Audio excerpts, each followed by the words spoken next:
jihadists coming across and the radicalization down there. Your book kind of gave chapter and verse, but it's happening all the time here the last couple of years, and it's never reported. I know there's been incidents in Chicago and throughout the nation that the media just refuses to really report this. Give me some examples.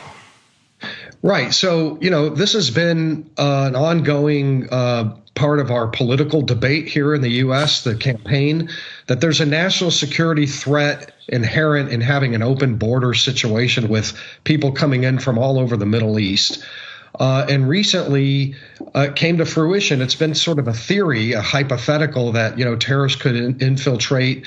But we've had more than 400 hit the U.S. border who were already on the FBI terrorism watch list, and at least 100 accidentally released in the chaos into the interior. Well, guess what? It finally happened. On October 26th, a Mauritanian who crossed from Tijuana into San Diego made his way up to Chicago.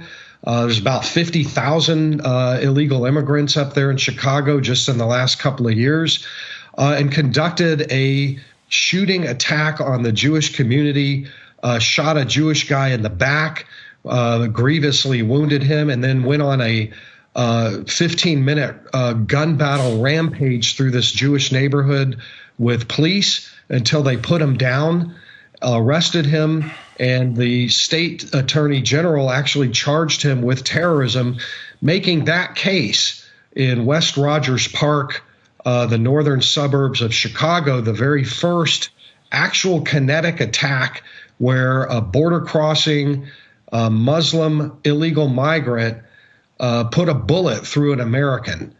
Thank God nobody else was killed in that attack.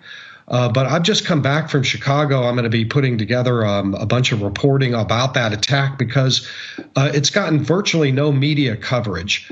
Donald Trump brought it out in his final campaign rally. I think it was in North Carolina, and he talked about it. But nobody quoted him. He's still not been quoted about that attack.